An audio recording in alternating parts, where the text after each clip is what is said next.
días, gracias por estar hoy. Yo digo, a veces uno dice las cosas porque corresponde decirlas y otras veces las dice de corazón. En este caso digo de corazón, que es un lujo al que van a apreciar hoy porque tenemos dos expositoras y un expositor realmente de lujo. Para nosotros es un orgullo que estén aquí, les agradecemos especialmente y le agradecemos por dos causas, porque una de ellas es muy cercana al corazón de este colegio.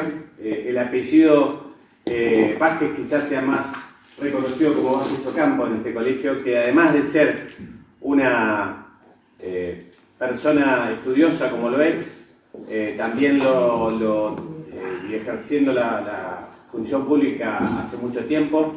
Es hija de una persona que es muy querida para todos nosotros, que lamentablemente ya no está hoy con nosotros también, pero que es parte de cada uno de los pedazos de este colegio y de los colegios que estamos construyendo en el futuro.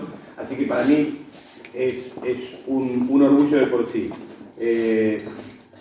Por supuesto, el doctor Waldo Sobrino, que es un disruptivo, quizás sea la mejor forma de presentarlo, que lo es porque siempre está buscando un cambio, y quien busca un cambio tiene que movilizar las ideas. Entonces, también autor de innumerable cantidad de libros y también conocedor sobremanera del tema de seguros, del tema de responsabilidad, del tema de derecho en general, docente en la Universidad de Buenos Aires, de la que está tan orgulloso, pero también ha sido persona de la más más extensa currícula, y bueno, lo he cruzado muchas veces en muchos congresos de la IDA y en tantos otros lugares, donde por supuesto se peleó como corresponde con la compañía de seguro. Entonces, bien ahí, si no es aburrido la vida, ¿no? Doctor Waldo Sobrino, que nos va a hablar de contratos seguros y protección del consumidor, nos va a decir que la ley del consumidor no se aplica al seguro, hay que derogarla. Sí, hay que derogarla.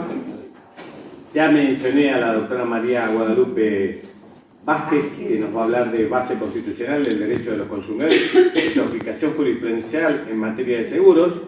Y finalmente, pero no menos importante, aunque el orden es totalmente inverso al que acabo de leer, la doctora Griselda Mora Prado, que nos va a hablar de daño punitivo y capitalización, un tema muy importante y muy en boga, muy en la boca de todos. Así que los temas son más que interesantes, los expositores son más que reconocidos y el agradecimiento como presidente del Colegio de Abogados de Morón que estén aquí presentes es fundamental y no puede dejar de existir. Así que muchísimas gracias de verdad. Gracias al director del instituto, al doctor Nicolás Intrán, que siempre está al pie del cañón en esta área tan ríspida del derecho, pero tan importante para todos. Así que gracias de verdad y los dejo en la exposición. Bien, completo. Sí. Gracias a todos los presentes. Quiero agradecer también a Thomson Reuters, que hoy nos acompaña y que nos va a exhibir algunas de las obras de Waldo y que además gentilmente va a donar un ejemplar de la ley de seguros comentada de Waldo para la biblioteca del colegio. Bien. No sé si lo saben, pero el colegio recientemente inauguró un espacio nuevo de la biblioteca que los invito a visitarla en el subsuelo, que la verdad quedó excelente. Y además vamos a hacer algún sorteo con los presentes de alguna de las obras y tienen más obras ahí para ver. Dos comentadas, ¿no? ¿Dijo dos? El hace como decir. Yo escuché dos. Muy bien. Si no, la puerta está cerrada con llave, no sale nadie. Te aviso, ¿viste? Bueno, gracias Thomson Reuters por estar aquí. Así que bueno, muchas gracias. No vamos a robar más tiempo. Por favor, dejamos con la doctora Prado. Lo voy a juntar con eso. Gracias. Bueno, buenas tardes.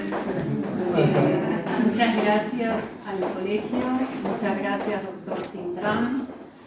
Y realmente es un honor estar disertando con dos maestros, como la doctora Vázquez, el doctor Waldo Sobrino. Así que muy feliz de estar aquí presente. Bueno, hoy les traje un temón en el derecho al consumidor, que es el daño punitivo. Antes que nada les quiero aclarar que no es un daño, ¿sí?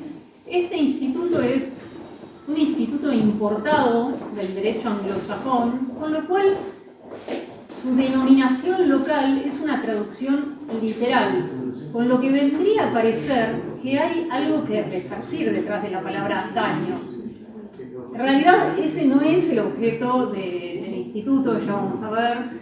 El objeto del instituto es prevenir la anticonducta, la conducta antijurídica.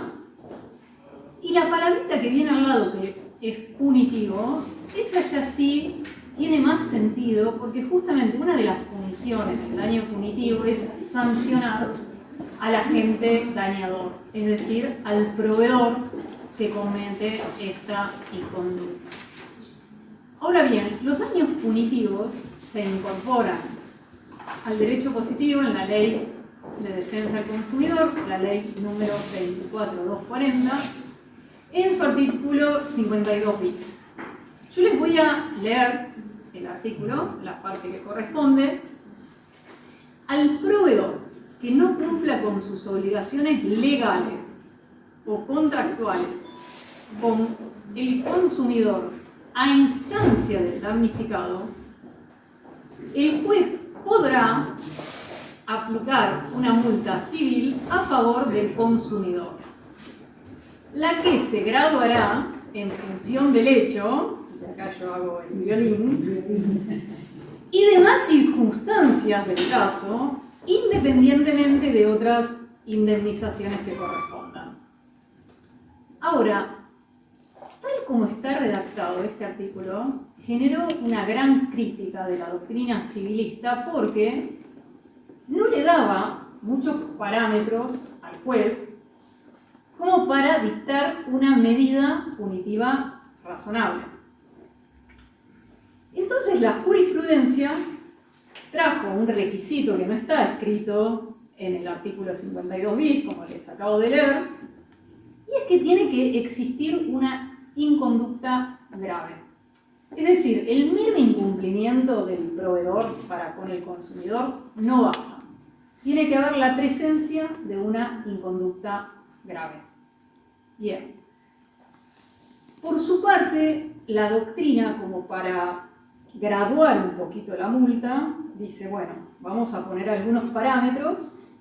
Entonces toman como parámetros la índole del hecho generador, el perjuicio que genera la inconducta al consumidor, el grado de reincidencia que hay en el proveedor, la intencionalidad y el peligro de la conducta. Y hay varias más, pero estas como que son las más destacadas. Entonces, si yo les pregunto, ¿qué es el daño punitivo? Yo lo que más entiendo es que es una herramienta preventiva del daño que sanciona las conductas desaprensivas de los proveedores, como con una suma de dinero en concepto de multa civil, y que se viene a adicionar a otras multas que tiene el consumidor. Es decir, nosotros cuando aplicamos daño punitivo, lo que hacemos es mirar al proveedor. Mientras que cuando aplicamos el resto de los daños, que sancionamos, indemnizamos al resto de los daños, miramos a la víctima. ¿Sí? Esta es como la gran, digamos, diferencia. Entonces, ¿cuál es la finalidad que va a tener el daño punitivo? La finalidad que debería tener el daño punitivo es prevenir el daño. ¿Cómo logramos que cumpla con esta finalidad? Bueno, yo les voy a comentar 3 funciones que son como las más fuertes. La primera, y para mí es una de las más importantes, es la de disuadir. Lo que vamos a tratar de hacer con esta multa civil sería intentar de que las empresas se abstengan de producir determinada conducta. A su vez, la otra función que va a tener va a ser la de sancionar, justamente para que no vuelva la empresa a cometer esta inconducta. Y por último, y no menor y necesaria, es premiar al consumidor que se animó a litigar, probablemente un bajo monto, y que si obtiene una sentencia favorable, no solamente se va a beneficiar él como consumidor, sino a todos los consumidores, ¿sí? Ahora, ¿cuáles son los caminos para obtener la aplicación del daño punitivo? Bueno, básicamente en la jurisprudencia argentina se están dando dos grandes caminos. El primero es la vulneración al trato digno. Lo que pone en jaque a la vulneración del trato digno es la falta de gestión del reclamo. ¿Cómo se puede dar? Bueno, que el proveedor no ponga los canales de atención al cliente para que el consumidor pueda reclamar, que no dé respuesta, o que tome nota y que no dé una solución. Además, hay que tener en cuenta que esto redunda en un doble beneficio para el proveedor, porque por un lado, el dinero que se ahorra en las estructuras de atención al cliente, y por otro lado, lo que ganó justamente por esto que viene a reclamar el consumidor sin éxito. Entonces tiene que quedar en claro que, por más que parezca una pavada, la falta de gestión del reclamo es un atentado fuerte contra el consumidor y en especial a su trato digno. El otro caminito para llegar al daño punitivo es la culpa lucrativa, o a mí me gusta llamarlo, que vengo bastante del mundo empresarial, incumplimiento eficiente. Para que puedan comprender ustedes cómo funciona esto del incumplimiento eficiente, lo primero que les quiero comentar es que las empresas hablan en números. Hoy hace un ratito esto lo hablábamos. Las empresas no hablan en términos de derechos al consumidor, ellos hablan en números. El objeto es obtener beneficios. Entonces, ¿qué pasa? Si yo empresa, realizar determinada conducta y no atenerme a derecho, me genera más beneficios que estar a derecho, esa conducta la voy a seguir cometiendo, porque seguramente esa anticonducta me va a llegar alguna indemnización, pero es más alto el beneficio que obtengo que si me atengo a derecho, ¿sí? Yo para traerles un caso y hacerlo un poquito más dinámico esto, les voy a traer un caso que se llama Ford Pinto. Es un caso muy divertido, pero es un claro ejemplo de... Divertido no, pero bueno, para tratarlo así, ¿no?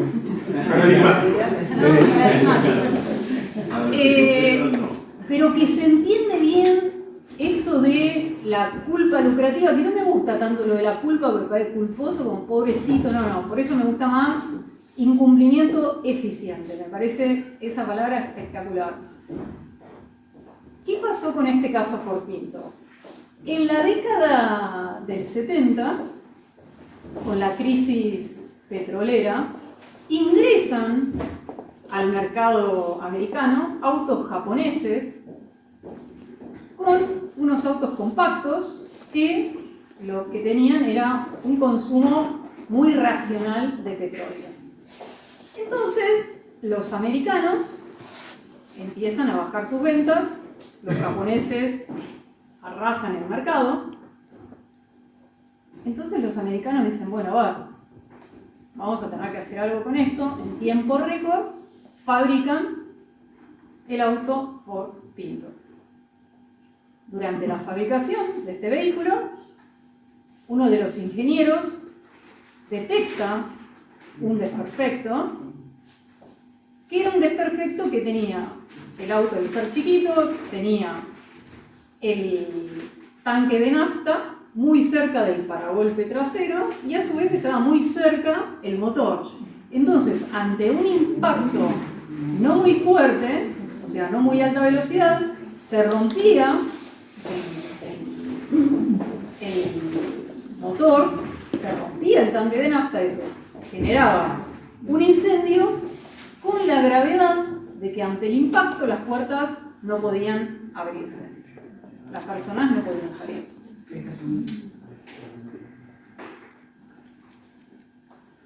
Entonces, ¿qué creen ustedes que pasó? Bueno, este tema llega a la mesa de directorio de Ford. Se trata el asunto y dicen, bueno, a ver, seguimos adelante, sacamos el auto inseguro, tenía un costo de 49 millones de dólares. O lo modificamos, hacemos las reparaciones, sacamos el auto seguro, tenía un costo de 139 millones. 47, 139. ¿Qué hacemos? Para ustedes, ¿qué hicieron? Las empresas hablan en números. Toma baratito. Comprar Ipacután, cremita para quemaduras y secadores. Las empresas hablan en números. Para eso es que traemos, para mí es espectacular este instituto, bien aplicado. Para eso está la sanción de daño punitivo, para prevenir estas conductas. ¿Sí? Bueno, por otro lado les quiero traer otro ejemplo, que justamente en Estados Unidos había estados que empezaron a aplicar fuertemente esta sanción de daño punitivo. Y había otros estados que no querían que se aplique por miedo a que las empresas dejen de invertir. Lo que sucedió fue que después de la aplicación de sanciones cuantitativamente importantes, es que las empresas donde se aplicaba el daño punitivo comenzaron a dar mejores servicios, ¿sí? Menos engaños, mayor información, más calidad. Todo esto generó mayores ventas. ¿Qué hicieron los otros estados? Venga, daño punitivo. ¿Sí? Entonces, los consumidores en Estados Unidos se vuelcan al consumo, son consumidores impulsivos. ¿Por qué? Porque hay confianza. O sea, confianza. Hay confianza en el mercado. Y hay control. Y hay aplicación. Bueno, para ir un poquito cerrando, a modo de conclusión, quiero compartir con ustedes una idea. Y es que este instituto, bien aplicado, sería un aliado para las empresas. Y eso generaría una mayor protección para los consumidores. ¿Por qué? Porque si las empresas realmente temen por esta sanción, van a generar un sistema más proteccionista, es decir, más información, mayor calidad, menos engaños, y de esta forma los consumidores van a consumir más y eso va a generar mayores ventas. Y es por eso que lejos de ser visto el daño punitivo como un enemigo para las empresas, como lo veían aquellos estados de Estados Unidos, es un aliado y genera un sistema de mayor protección para con el consumidor. Lamentablemente, muchas veces cuando se sanciona con daño punitivo, no especifican cuál es la conducta que están sancionando. Y a su vez, cuando sancionan con montos bajos, los directores de las empresas ni se enteran por qué conductas fueron sancionados. Porque el departamento de legales probablemente sea tercerizado, porque si pasa, pasa. ¿Sí? Entonces, si nosotros llegamos a instalar esta sanción en la mesa de directores, que se entienda cuál es la conducta que se sanciona, probablemente con una multa bien aplicada logremos cumplir con este cometido del daño punitivo, que es justamente disuadir a las empresas de que sigan cometiendo esta inconducta. ¿Sí? Bueno, eso es todo.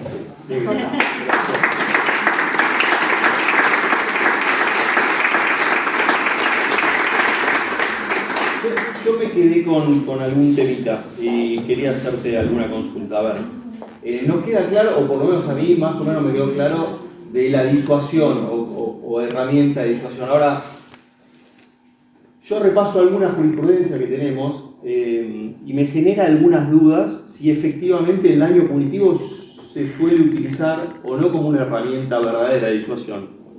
¿A vos qué te parece? ¿Cómo ves la aplicación de esta herramienta? Si efectivamente... Bien, doctor, que hace una pregunta bastante similar, está señalando. Perdón. Y tal vez complementando un poco lo que vos decías, tal vez contestártela y después al panel, ¿no? Dale. Bueno, yo fui muchos años director de compañía de seguros, era con mi socia hace más de una década que estamos como abogados de compañía de seguros del lado de afuera.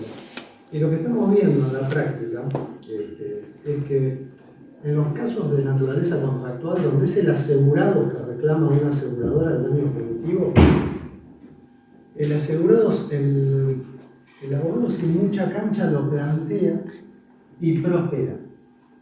Porque los jueces, y acá hay una funcionaria, lo receptan y lo aplican.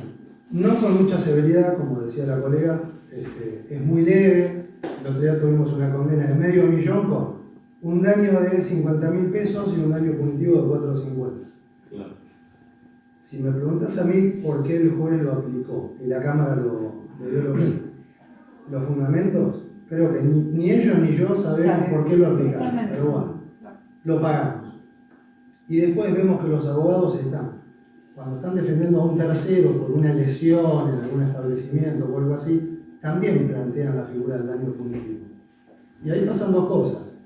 Que las pólizas de responsabilidad civil excluyen puntualmente el daño punitivo. Entonces, cuando nosotros contestamos demanda, decimos que no está cubierto, creemos, en el estudio, y esto ya es casi un tema personal, una opinión personal, es que los jueces no lo otorgan porque no está cubierto en la póliza. No sé si van más allá y realmente dicen que lo pague la empresa y el seguro no. Eso es lo que se da en la generalidad de los casos, al menos lo que pasa en nuestro estudio, ¿no? Tanto en capital como en provincia.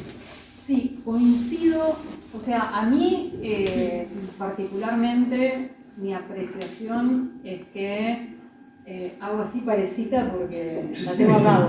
Si no, me dijo que me amenazó con traer barro. Por eso, literal. Acá yo veo dos temas importantes. Primero lo veo la aplicación en la jurisprudencia argentina del daño punitivo, lo veo la aplicación ineficiente. Por dos temas. Por un lado, por esto de utilizar el carácter excepcional del daño punitivo, justificando con que debe haber una inconducta grave, que para mí lo grave es que andás sacando el barro. Para mí lo grave es que un consumidor tenga que ir a la justicia a hacer valer sus derechos. ¿Sí? Que traiga barro. No, que traiga barro. Con todo. Vamos todos. Los fallos que, perdóname, sí, claro. Porque tiene que ver, los fallos que estamos recibiendo es que es la conducta deliberada en el tiempo. Pero es Claro. una frase como cortada y pegada. Bueno, por eso. Que no la llegamos a entender para después decirle al cliente, che, mira, esta póliza la vendiste sin que te la pidan. Está mal, pero no tan mal, porque en realidad el fallo es... Claro. Sí, yo iba yo soy más pragmático. No le he dado tanto doble clic, pero digo, acá en el colegio recibimos muchos matriculados que generalmente están dando sus primeros pasos y dicen, bueno, ¿qué herramientas tengo para litigar, digamos, ¿no? Claro. Y yo veo el daño punitivo como una herramienta indemnizatoria, digamos, ¿no? Claro. Aunque no lo sea, Sí. digamos, en su esencia. Pero después veo algunos fallos, la buena noticia o mala noticia, digo, es, por ejemplo, tengo acá unos fallos de riesgo del trabajo, donde a accidentes de trabajo se le ha aplicado el derecho del consumidor y por consiguiente algunas multas, pero son fallos que no están firmes, ¿no? Tenemos 2 fallos del Tribunal de Trabajo 4, acá en Morón, por ejemplo, que lo ha aplicado. En un caso fueron 75.000 pesos, en el otro sí, ya es un segundo fallo y cuando uno lo lee tiene como un desarrollo más oportuno, me parece, de esa herramienta. Y tenemos un fallo muy conocido también de Tucumán, pero el daño punitivo es de 115.000 pesos, digo. Bueno, ahí va la otra pata. Está desesperada, yo te digo. Está como loca. Pero bueno, vamos. No, yo un poco lo que veo es, por supuesto que los jueces no, cada juez es un mundo, como cada abogado es un mundo. O sea, por un lado, desde lo que lo que veo es que el daño punitivo al comienzo como que fue un poco resistido, sobre todo por la jurisprudencia comercial en lo nacional, que es una jurisprudencia general más bien conservadora. Entonces, como que al principio fue resistido. Hoy en día, la verdad que es bastante aplicado, la mayoría de los jueces de primera instancia y las salas lo receptan. Es cierto, y no comparto, no creo que esté bien, que en general se ponen montos pequeños. ¿Qué pasa? Bueno, yo he escuchado cosas como que, bueno, hoy en día hay un problema con la desvalorización monetaria. Entonces llega el momento de la sentencia y hay que reparar y el monto más los intereses, la tasa activa, se llega a un monto que por ahí no parece reparar suficientemente el daño. Entonces, en algunos casos, por eso hay jueces que recurren al daño punitivo. Cosa que puede ser que, está bien, por la justicia del caso, por ahí sí, pero ¿qué pasa? Que se empiezan a desnaturalizar las instituciones y algo que en Estados Unidos justamente los daños punitivos se usan como algo muy restrictivo, muy específico para sanciones, para conductas muy graves que en general ponen en riesgo, como el caso Ford Pinto que contaba, la salud, la seguridad. El tema con los daños contractuales, cuando son solamente daños patrimoniales, bueno, hay jueces que les parecen graves, otros que no les parece un daño patrimonial, por más que, por supuesto, que puede ser grave, no le parece que tenga la gravedad suficiente para sancionar, además de reparar el daño adecuadamente. Bueno, eso un poquito.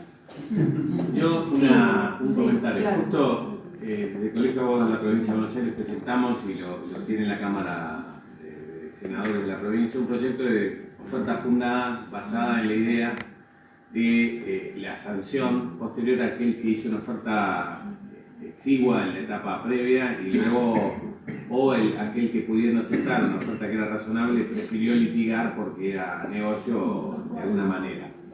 Y justamente se está discutiendo porque la idea era poner un interés más alto, duplicado, triplicado, o poner otro tipo de sanción. Entonces me decían, bueno, que va a ser una multa, que va a algún órgano administrativo. Digo, no, eso no, porque sabemos dónde va. Que vaya directamente al damnificado. Y entonces usaba el argumento del daño punitivo, que es un poco lo que decías, Guadalupe, en el sentido de que, claro, estamos desalentando la conducta financiera, que es esperar, porque por más que quiera, a veces ni siquiera la tasa activa cubre la verdadera desvalorización de la moneda. Pero además, más allá de eso, desalienta el pago tardío como forma de mejorar mi situación a futuro, porque aunque la situación financiera general del país fuera la normal, cosa que no vi nunca en casi toda mi historia, pero pongamos que fuera, siempre la compañía de seguro tiene más recursos para hacer correctas inversiones que lo que puede hacer una víctima en un accidente de tránsito, sobre todo si esa persona perdió su capacidad productiva, si estamos hablando de una lesión, donde está en juego la salud. Entonces, el daño punitivo para mí no se debe circunscribir solamente al auto o al productor o al contractual, sino a todas estas situaciones donde hay gente que canta con sus números. ¿Sí? Pues si soy empresario, mi negocio, yo invertí en una compañía de seguros, quiero ganar, no quiero Pero, por el otro lado, también tengo que saber que hay reglas, que no son solamente las del mercado, sino la de función social o como queramos llamarlo, que tiene que ver el concepto indemnizatorio, porque si no es integral, y aquella función integral de la indemnización termina siendo integral según quien pague, ¿no? Si tiene solvencia. Yo digo, la integralidad o la indemnidad depende no tanto del daño, sino de quien pueda pagarlo, ¿sí? Por eso creo que esa es otra función que quizás habría que pensar, un poco siguiendo en este sentido, no compensar intereses insuficientes, pero sí compensar o sancionar a aquel que tiene la costumbre, el negocio de esperar, ¿no? Seguro. No, pero aparte queríamos escuchar a la doctora que tiene una exposición, ¿no? No. Sí, pasó del daño punitivo. En realidad lo que dijo la colega es brillante. Es más, quiero retruco, quiero vale 4. El daño punitivo es la madre de todas las batallas. Punto. Es el epicentro de lo que va a ser el derecho del año futuro. Le hago una consulta, colegas. Díganme, ¿por qué corno las compañías de seguros en Estados Unidos y en Europa los accidentes de tránsito lo pagan de manera inmediata? Porque viven en el norte, porque hablan inglés, porque son protestantes, porque leen a Max Weber o porque les aplican daños punitivos. Adivina. Ok. Entonces lo que bien decía ella, Gersi se llamaba la perversa ganancia del incumplimiento eficiente. Ok. Entonces ahora cuando nosotros tenemos esta charla vamos a hablar cosas prácticas y concretas. Y una va a ser la aplicación del daño punitivo en accidentes de tránsito. ¿Por qué tenemos tantos casos de accidentes de tránsito? ¿Y por qué en Europa no hay y en Estados Unidos no hay? Y la pregunta, para ser muy honesto, colegas, ¿la culpa es de la compañía de seguros? No. La culpa es nuestra. Somos nosotros los que no hacemos la demanda de forma tal de darle al juez todo armado para que pueda romperle los dientes a la compañía de seguros. De ahí es que somos nosotros los que tenemos que tener presente cómo tenemos que trabajar y de qué manera tenemos que aplicar a Sun Tzu, el arte de la guerra. Todo es táctica y estrategia. Por eso vamos a ver cómo tenemos que hacer demandas docentes para dejarle al juez todo armadito para hacerlo. Obviamente no va a ser todo fácil, va a ser dulce con la justicia. También le vamos a decir que ellos tienen mucho para hacer. Incluso el daño punitivo aplicado de oficio. Hello. ¿Se puede? Claro que sí. Y en el Código Civil, por supuesto que sí. Por eso cuando hablemos con los jueces vamos a hablar del libro de Herendorf, El poder de los jueces. Los jueces tienen mucho más poder de lo que creen, pero también seamos honestos, no le decimos toda la culpa a ellos. Nosotros tenemos también nuestra propia responsabilidad, ¿ok? Por eso vamos a ver cómo desarrollamos todo esto para aplicarlo en la práctica mañana cuando vayamos a tribunales, porque hoy tenemos muchísima normativa que nos avala, pero quizás no la sabemos utilizar. Así, por favor. Sí, me sacaste justo una pregunta que después tenía para la doctora Vázquez, porque este antecedente del 2022 de Tucumán, que es un fallo de riesgo de trabajo, era una pregunta también, ¿no? Un poco, ¿procede la aplicación de oficio? No solo de oficio, sino también el Código Civil. La aplicación de oficio no la he visto mucho. Ahí tenés el problema de la relación de igualdad entre las partes, porque la verdad que para el proveedor me parece que también merece un derecho de defensa. Yo creo que me parece que el abogado lo debería plantear bien en la demanda y eso se tendría que hacer prueba, discutir. Al de oficio le veo la cuestión de que no estás manteniendo a las partes en una situación de igualdad a lo largo del proceso. O sea, el proveedor de repente se sorprende con algo que no se pudo defender.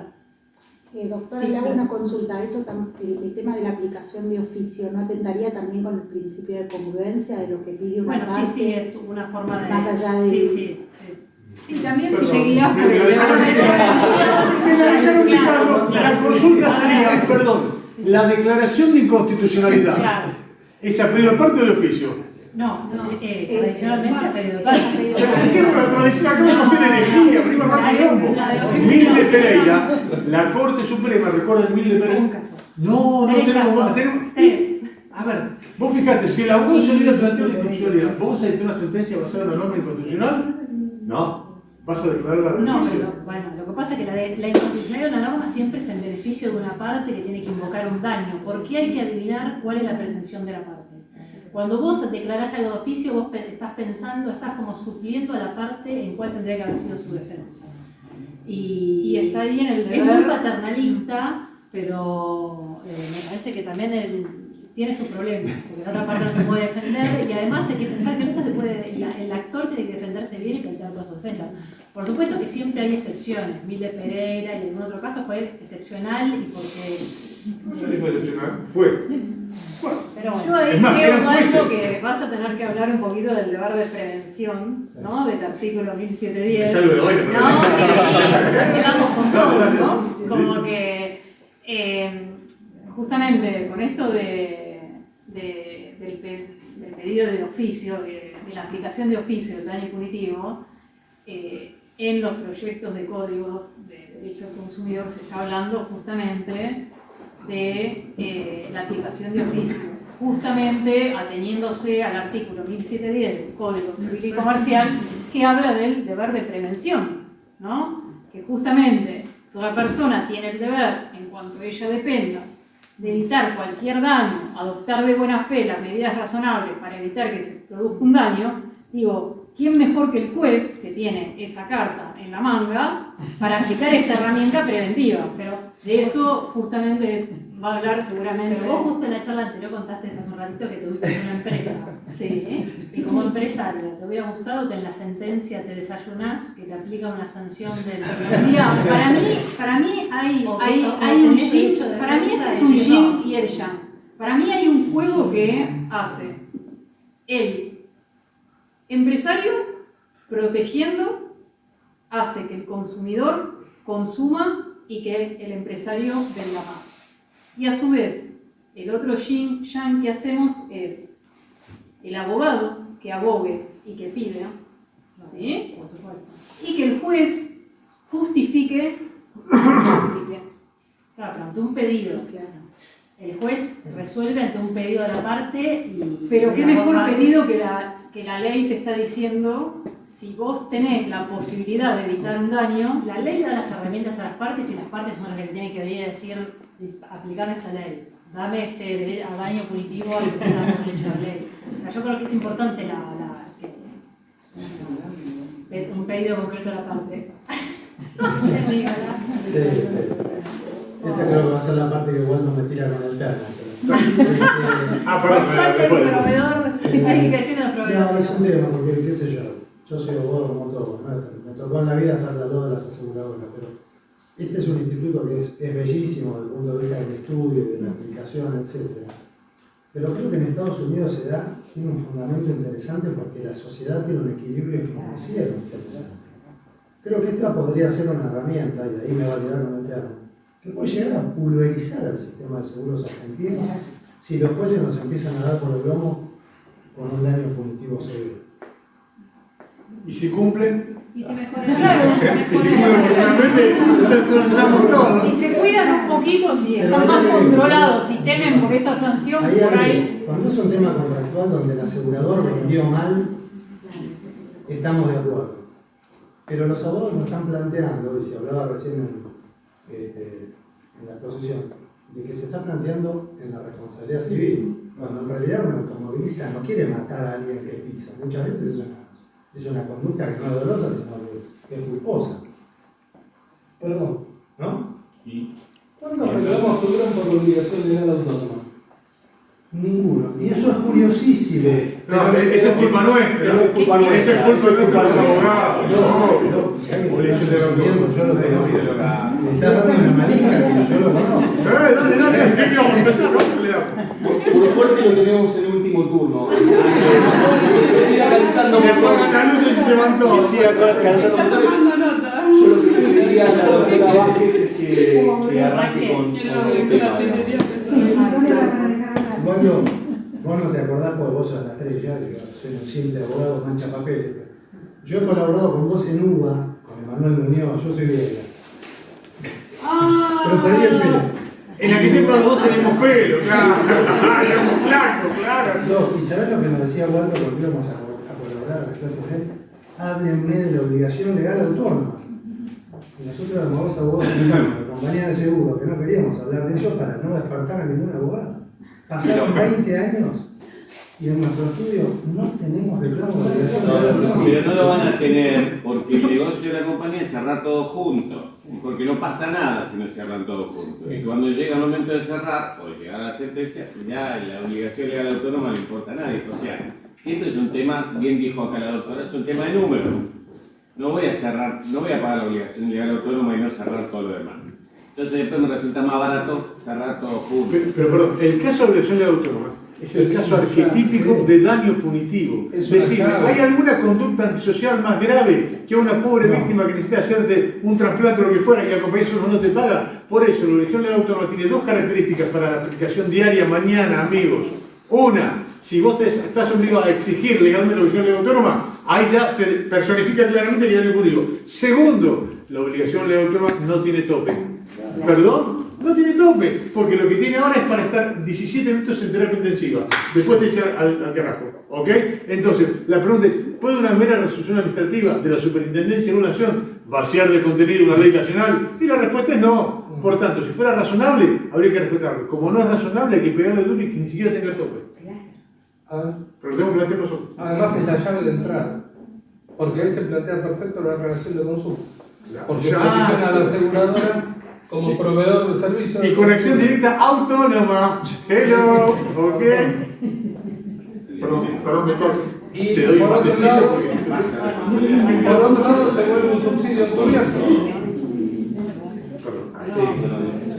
Por otro lado se vuelve un subsidio encubierto, porque la prótesis que necesita la víctima que va al hospital público la pagamos todos nosotros.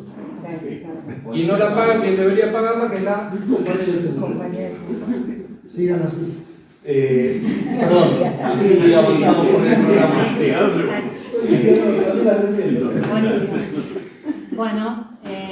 Bueno, primero aprovecho para agradecerle al doctor Cintrán por la organización del evento, a mis colegas por compartir esta mesa y al Colegio de Morón, al que le tengo mucho cariño. No solo estoy matriculada acá, sino, como contó el doctor Frega, mi papá fue un apasionado del colegio desde el 70 y pico, así que la verdad que le tengo mucho cariño.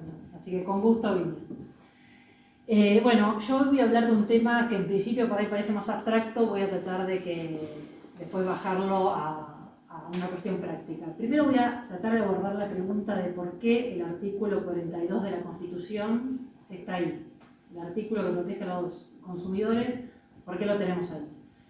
Después voy a tratar de explicar, mostrar los efectos prácticos de que los derechos de los consumidores tengan una protección constitucional y por último voy a tratar de aplicar esto a los seguros. Así que primero para pensar en el artículo 42 me parece que está bueno hacer una breve repaso histórico de la Constitución, ¿no? En realidad en la primera Constitución de 1853, Alberdi y los constituyentes, la preocupación de ellos era la libertad. O sea, la preocupación era defender al individuo de lo que se entendía que era el peligro en ese momento, que era el Estado. Entonces, para eso se estableció un catálogo importante de derechos de libertades civiles y políticas. En lo que interesa, lo que venimos a hablar hoy, se estableció la libertad de contratar, la libertad de hacer comercio. Como consecuencia de eso, después el Código de Vélez Arfiel tiene el principio según el cual el contrato es ley para las partes, porque se entendía que en ese momento el ideario era que dos personas se juntaban en igualdad de condiciones y hacían un pacto. Eso después lo tenían que respetar a rajatabla. Sí, por supuesto, estaba el artículo 16 de la Constitución, que establecía el derecho a la igualdad, pero el derecho a la igualdad hasta ese momento se entendía como una igualdad formal. O sea, lo que prohibía el derecho a la igualdad era hacer tratos discriminatorios. Eso era lo único que prohibía. En el 49, con la Constitución de Perón, se empiezan a establecer los derechos sociales y los derechos laborales. Justamente los constituyentes se dan cuenta que los trabajadores y los empleadores no están en igualdad de condiciones cuando negocian el contrato de trabajo. La solución para eso, para equiparar esa situación de desigualdad, es darle a los trabajadores derechos sustanciales y procedimentales importantes para poder defenderse. Además, se ve a los trabajadores no como individuos, sino como un grupo, y se establecen los gremios. Aparecen los gremios como un actor colectivo que está en mejor condición que un trabajador individual para sentarse con los empleadores y negociar las condiciones laborales. Esta tendencia yo creo que se exacerba enormemente con la Constitución del 94, porque la Constitución del 94 suma al artículo 16 no solo el artículo 75, inciso 23, que establece la obligación del Estado de adoptar acciones positivas para proteger a grupos vulnerables como las mujeres, los ancianos, los niños, sino que el artículo 75, inciso 22, cuando establece la jerarquía constitucional en muchos tratados, cambia radicalmente el concepto de igualdad, porque muchos de los tratados, justamente el derecho de la Convención de la Discriminación contra la Mujer, la Convención de los Derechos del Niño, hoy la Convención que protege a las personas mayores, la Convención que protege a las personas con discapacidad. O sea, muchos de los tratados lo que hacen es reconocer que hay grupos, ya los miran como grupos, no individuos, que están en una situación de desigualdad frente al resto. Que para garantizar una igualdad real no basta con prohibir discriminar, sino que hay que darles algo más para compensar. Yo le sigo mate a la disertación. Y yo creo que el artículo 42 en realidad se viene a insertar en esta lógica. O sea, lo que hacen los constituyentes es ver al consumidor no como individuo, sino como parte de un grupo heterogéneo, pero que comparte el hecho de que acude al mercado a consumir, a comprar bienes y servicios básicos y no tan básicos. Con esto del grupo aparece una dimensión colectiva de protección, y además el constituyente reconoce que los consumidores están en una situación de desventaja cuando van al mercado a adquirir los bienes y servicios. Desventaja o desigualdad en muchos sentidos. Uno es en el sentido de la libertad de contratación. O sea, cuando uno contrata una línea de teléfono, un seguro lo que hace es firmar un contrato de adhesión. La verdad que no se sienta a negociar las condiciones con el proveedor. Desigualdad en términos de información. Hoy compramos un montón de productos y servicios que no sabemos bien cómo están hechos, si son seguros, si cuidan nuestra salud, nuestra seguridad. Desigualdad también en términos de autonomía personal, porque en la sociedad de consumo el marketing, la publicidad hace que uno pierda mucha capacidad de elección, sobre todo, bueno, hoy en los medios digitales ni que hablar, porque uno aprieta, compra y pierde capacidad de elección.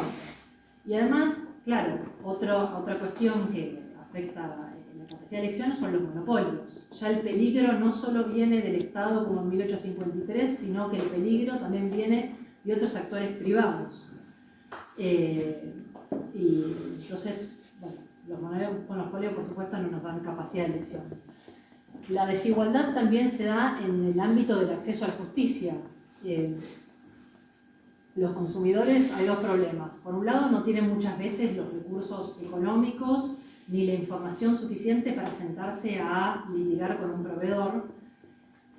Por otro lado, muchas veces los daños que se causan son pequeños, entonces un consumidor no tiene incentivos suficientes para iniciar un juicio, para reclamar los 10 pesos que me cobra la caja de ahorro por tal cosa que no sé qué es. Entonces, justamente la receta del constituyente es establecer un catálogo de derechos sustanciales y procedimentales importantes para compensar esa desigualdad. ¿Tu marido juega al golf? Sí. Juega bien. Muy bien. Yo me puedo jugar un partido con él, nunca jugué, nunca agarré un palo. No. En realidad sí. La verdad que no. En realidad sí, porque el golf tiene algo, por lo poco que entiendo. Vos me disfrutaste con él. Bueno. Con él no te lo recomiendo, andá. Pero el golf tiene algo que es espectacular, que es el hándicap. Yo podría jugar en condiciones de igualdad un partido con él porque él tiene una forma de compensar esa desigualdad y que los dos partamos de una base que vamos a poder jugar un partido justo, o en condiciones de igualdad, aunque partamos de bases totalmente distintas. Un poco la idea de los constituyentes y del 42 es justamente establecer los derechos a la información, el derecho al trato digno, la protección de la salud, de la seguridad, la protección de los intereses económicos de los consumidores, garantizar otra pata que es muy importante, porque es muy lindo todos estos derechos sustantivos, pero si no tienen una posibilidad de recurrir a un procedimiento eficaz para defender sus derechos, todo queda en catálogo de ilusiones. Entonces, un poco lo que hace el 42 es establecer mecanismos efectivos para compensar esas desigualdades. Así que bueno, eso como para contestar la primera pregunta, el primer objetivo que yo misma me puse. ¿Cuál es el efecto práctico de esto? ¿Vos me querés contar algo? Sí, o contar algo que puede resultar curioso, pero esto ya no como vos, sino como consumidor. Me pasó y es muy interesante. Durante la pandemia a todos nos cobraron las pólizas de los autos a valor, como si estuviéramos circulando todo el tiempo, etcétera, etcétera. El otro día me llega un mail, que no sé si me terminó defendiendo Waldo o no, no lo sé, pero bueno, si fue mi abogado se lo agradezco, de una asociación de consumidores que condenó a varias compañías y a la mía. Entonces mi compañía me quiere premiar o devolverme, digamos, lo que me cobró de más, con una póliza de seguro de accidentes personales. Y la verdad que cuando recibimos el mail, yo lo leí y me pasó un poco lo que decís vos, que muchas veces el consumidor dice, no, yo esto lo dejo así, no reclamo nada. Claro. Porque hasta gracia me pareció que, claro, vos me cobraste plata y me querés devolver con una póliza que yo no voy a usar. Es un producto que no voy a usar en mi vida. Por eso las asociaciones de consumidores pasan a jugar un papel central, al estilo de los gremios, pero en otro sentido, pero en realidad una figura colectiva que represente a los consumidores es importante. Claro. Ahora, bueno, ¿cuál es la relevancia del 42? Yo creo que tiene por lo menos 3 efectos prácticos, ¿no? Por un lado, por supuesto que la Constitución actúa como borde, los legisladores pueden crear las leyes que se les ocurran, pero siempre que respeten la Constitución Nacional, con lo cual el efecto evidente es que cualquier norma que contradiga ese artículo constitucional, artículo 42, es inconstitucional. Por otro lado, un poco más interesante me parece es que yo creo que la Constitución es una guía para interpretar las leyes. Yo creo que esto surge no solo del artículo 1 y 2 de nuestro actual Código Civil y Comercial, que establece un poco la constitucionalización del derecho privado, sino también de alguna jurisprudencia de la Corte que habla de la obligación de los jueces de interpretar las leyes, ya sea el Código Civil, la Ley de Seguro, ¿no?, a la luz de la Constitución Nacional. Y esto un poco se vio en el plenario de la Cámara Nacional de Apelaciones en lo Comercial, en el plenario AMBO, donde se definió cuál era el alcance del beneficio de justicia gratuita.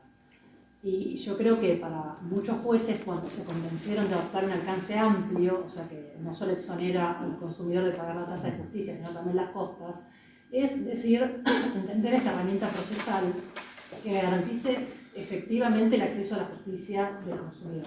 Si solo si estaba exonerado de la tasa de justicia, pero tenía miedo a las costas, probablemente el consumidor no hubiera emitido ningún juicio. Entonces yo creo que ahí el 42 actúa como una guía para determinar el alcance de las leyes. La tercera cuestión que me parece interesante es pensar que la Constitución, o sea, los derechos constitucionales son operativos y transversales, o sea, se aplican a todos los sistemas jurídicos. Se aplican en un conflicto de seguros, a la ley de concursos y quiebras. Yo creo que hoy, cuando hay que resolver un conflicto de seguros o un conflicto concursal, no solo hay que mirar a la ley de seguros o a la ley específica, sino también mirar la ley de defensa del consumidor y la Constitución.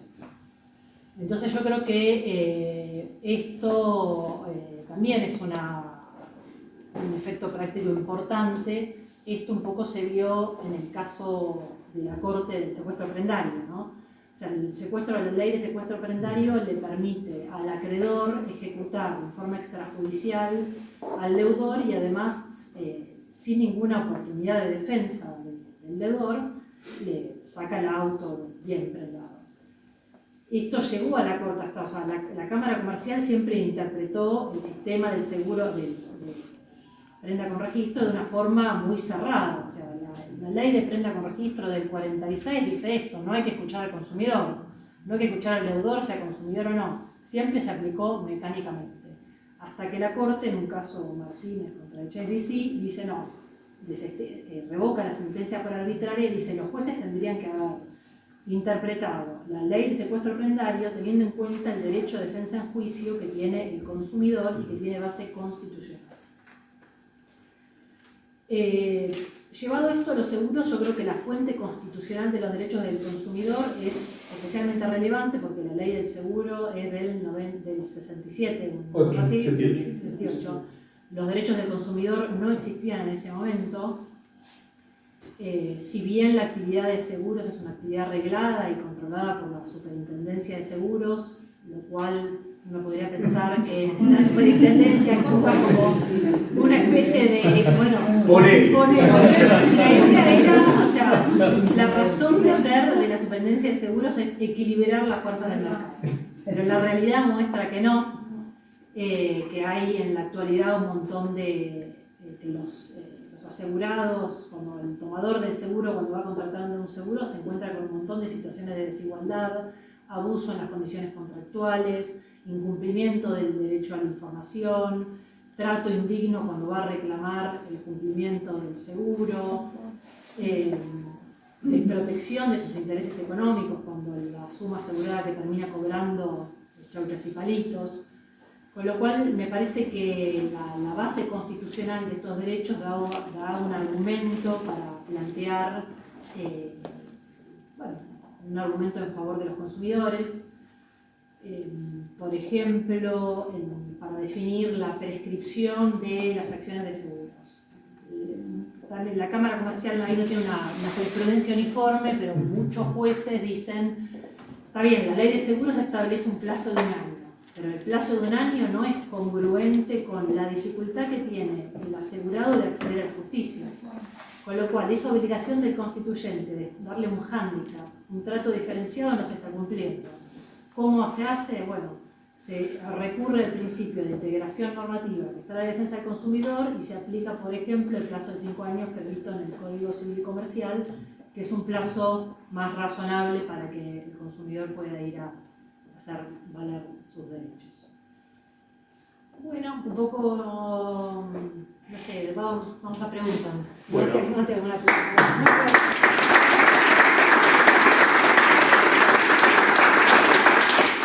Déjame arrancar.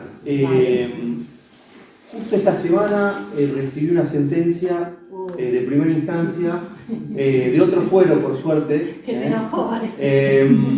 No, de un accidente ferroviario, de un usuario, y al momento de resolver respecto del límite del seguro y de la franquicia que tenía en este caso el transporte ferroviario, el juez hace mención que como usuario y consumidor, y aplicando la transversalidad de la ley de defensa del consumidor, no le era oponible la franquicia. La Corte tiene una vasta jurisprudencia respecto de la franquicia y de hecho estaba viendo y justo una sentencia de la semana pasada de la Corte, a donde específicamente la sala que era de la Cámara Civil, creo que era la sala, bueno, no sé, creo que era la K. La K de Ameal. La K había establecido que sin perjuicio de los antecedentes de la Corte, bueno, la Cámara Civil mucho caso a la Corte no le hace, pero sin perjuicio de los antecedentes respecto de la franquicia, y siendo de aplicación el artículo 42 y la normativa de defensa del consumidor, entendía que no le era oponible. Ahora la Corte ratifica los precedentes anteriores y sin perjuicio. Entonces, ¿cómo ves vos la lectura que hace la Corte respecto del artículo 42 y de la aplicación de los derechos del consumidor? Esos precedentes Flores, Buffoni, Cuello de la Corte, la verdad que van un poco en contra de lo que yo acabo de decir. O sea, la Corte... Un poco no, todo. Totalmente. Bueno, pero la Corte dice una cosa y después dice otra. O sea, yo creo que la Corte lo que quiso es mantener la ecuación económica del seguro y las franquicias a veces, en algunos casos, pueden ser como necesarias para que el seguro funcione. Lo que quiso hacer la Corte es, bueno, proteger, o sea, que mantener la oponibilidad, mantener la oponibilidad de la franquicia. Entonces, en ese marco dijo que la ley de seguros es una ley especial que no podía ser derogada por una ley general. Yo no estoy, la verdad que en lo personal no estoy de acuerdo con eso, porque más allá de la solución en sí, pero yo creo que si uno puede invocar un derecho del consumidor claro, quizás en ese caso de la franquicia no era irrazonable la franquicia, el tema del transporte público, bueno, puede ser que la franquicia tenga su razonabilidad. Ahora, porque uno puede fundar, o sea, no es que, o sea, ese argumento cuando hay derechos del consumidor involucrado, yo creo que la base constitucional puede hacer una diferencia. Ahora, es cierto que en general en el fuero civil estos precedentes de la Corte, las cámaras buscan la forma, la verdad que no fueron bien recibidos. Una cosa igual es la franquicia, otra cosa es la oponibilidad de los límites, que a veces puede llevar a situaciones como más injustas. Me parece interesante, hay un precedente de la Procuración General de la Nación que todavía no tiene fallo de Corte, un precedente llamado Papaleo, donde era, o sea, por lo que me acuerdo, es un seguro obligatorio automotor, donde la persona toma un seguro en el 2009. El daño muerte en ese momento estaba evaluado por la Superintendencia de Seguros en 30.000 pesos. Claro, el accidente fue del 2010, todavía se sigue litigando y hoy si vos das por valor muerte 30.000 pesos, realmente lo que cubre el seguro es el 1% del daño. Con lo cual ahí la Procuración hizo un análisis de la constitucionalidad, de la norma de la Superintendencia de Seguros, y un poco lo que argumentó es que esa norma, que en su momento quizás, porque en realidad el límite de 30.000 pesos empezó en el 90 y pico, creo que en el 93, y se mantuvo inalterado hasta el 2007. No, 2010.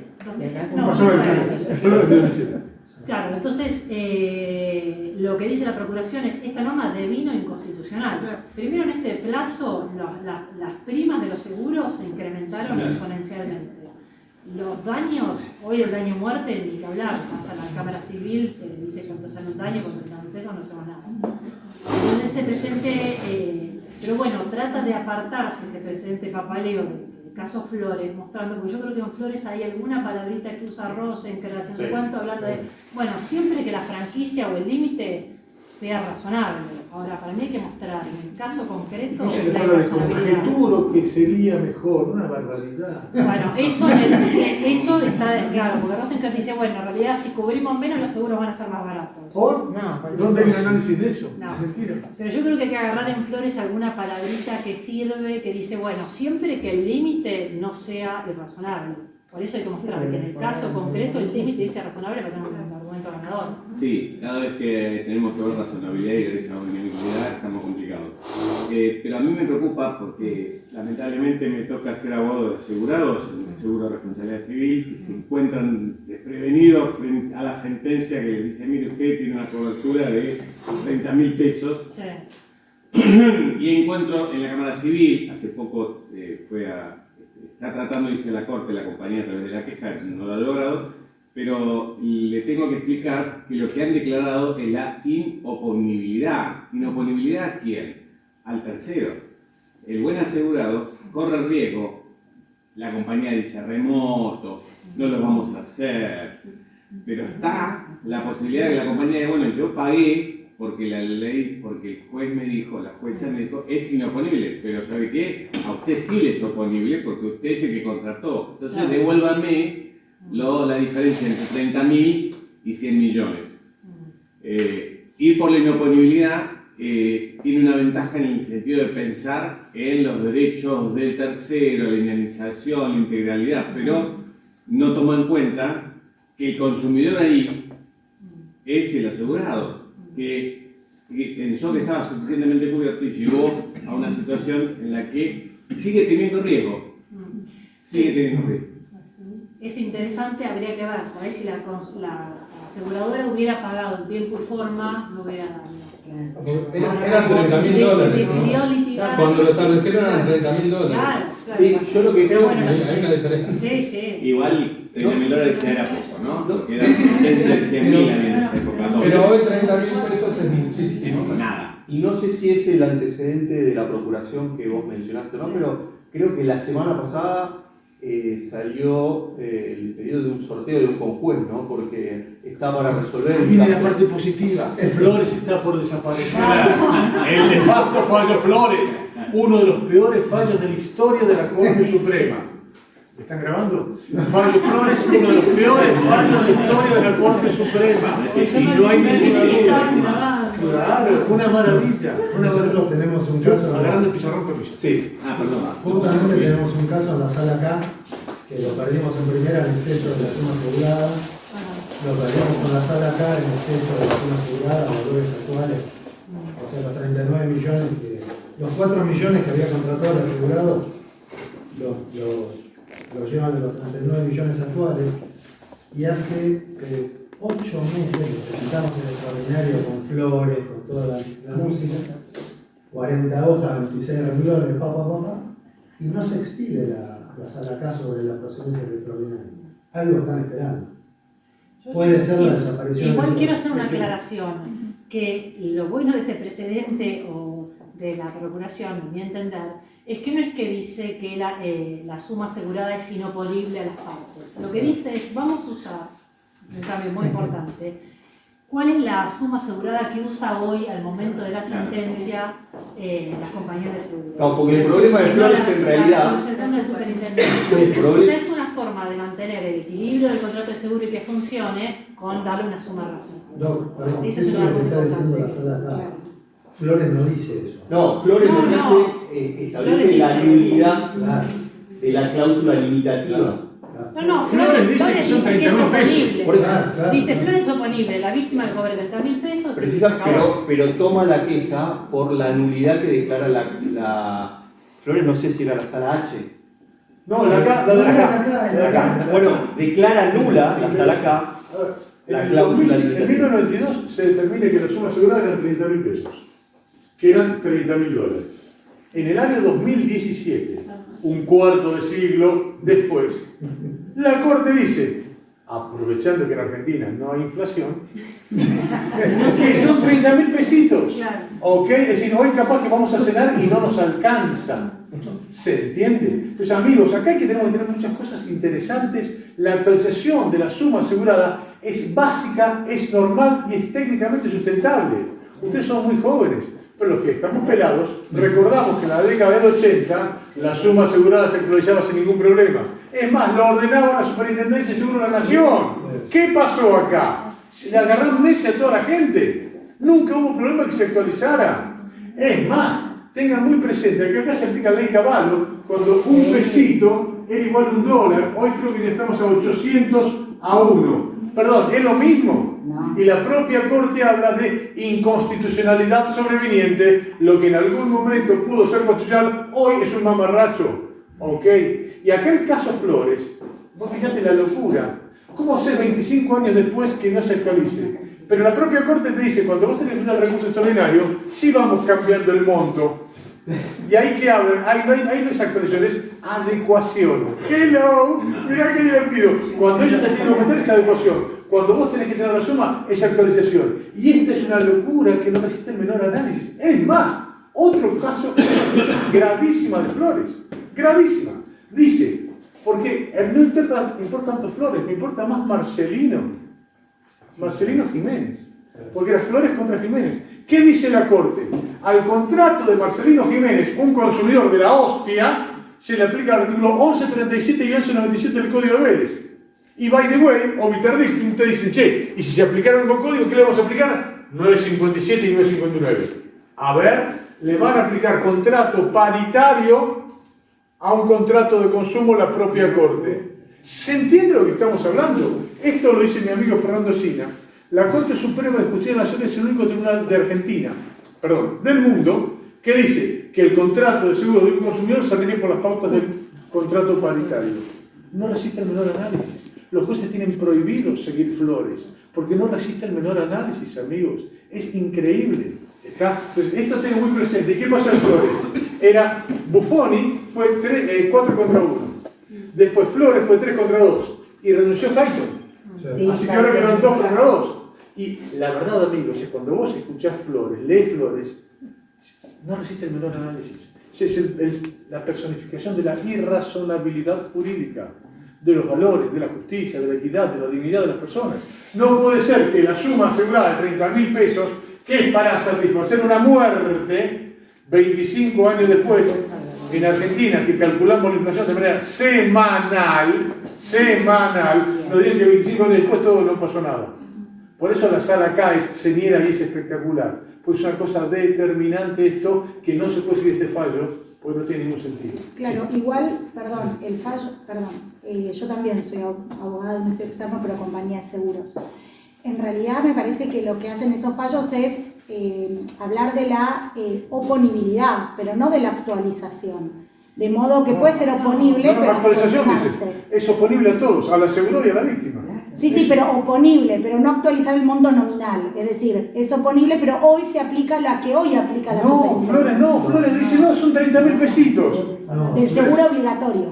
Sí. Lo que sea. Voluntario. Y pero Aymar, después de Flores sacó Aymar con el tramo. Sí, voluntario. siguen en lo Sí, mismo. pero para mí me parece que hablan de la oponibilidad. Después vino Fernández.